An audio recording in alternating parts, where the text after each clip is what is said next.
Hi കൂട്ടുകാരെ, ഇന്നെനിക്ക് കുറച്ച് പൊടിച്ചാള കിട്ടിയിട്ടുണ്ട്. അപ്പം ആ പൊടിച്ചാളക്കുട്ടന്മാരെ നമുക്ക് ചൊറുക്കൊഴിച്ച് തിളപ്പിക്കാം. അപ്പം ചൂടായ എണ്ണയിലേക്ക് നമുക്ക് ചെറിയുള്ളി, ഇഞ്ചി പേസ്റ്റ്, പച്ചമുളക്, വേപ്പിൻ്റെ ഇല ഇത്രയിട്ട് നന്നായിട്ട് ചുമന്ന് മൂപ്പിച്ചെടുക്കാം. ഓക്കെ.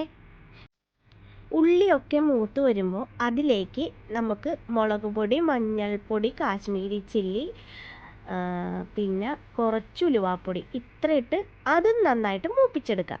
അതിന് ശേഷം ആവശ്യത്തിന് വെള്ളം ഒഴിക്കുക. എന്നിട്ട് അത് തിളയ്ക്കാൻ വെക്കാം. ഇതേപോലെ തിളച്ച് വരുമ്പോൾ അതിലേക്ക് ഇത്ര കണക്കിന് ഈ ഒരു സ്പൂണ് നിറച്ച് ചുരുക്കം ഒഴിച്ചു കൊടുക്കുക.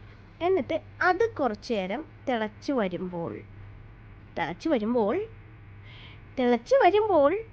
നമുക്ക് നമ്മുടെ ചാളക്കുട്ടന്മാരെടുത്ത് അങ്ങോട്ട് ഓരോന്നായിട്ട് ഇട്ട് കൊടുക്കുക. ഇതൊന്ന് തിളച്ച് വറ്റി വരും. ഓക്കെ. അപ്പം നമുക്ക് നമ്മുടെ ചാളക്കുട്ടന്മാരെ ഇട്ട് കൊടുക്കാം. ചാളക്കുട്ടന്മാരെന്ന് പറഞ്ഞാൽ കുഞ്ഞു ചാളയുണ്ടാ, അതുകൊണ്ടാണ് ഞാൻ ചൊറുക്കയിൽ ഇങ്ങനെ വെക്കാമെന്ന് വിചാരിച്ചത്.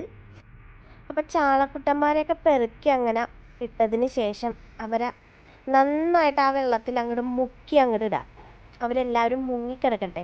അങ്ങനെ കിടന്ന് അവർ വേഗട്ടെ ശരിക്കും. അങ്ങനെ വെന്തതിന് ശേഷം 1-2 തിള വരുമ്പോഴത്തേക്കും പെട്ടെന്ന് വേകും, അധികം നേരം വേണ്ട.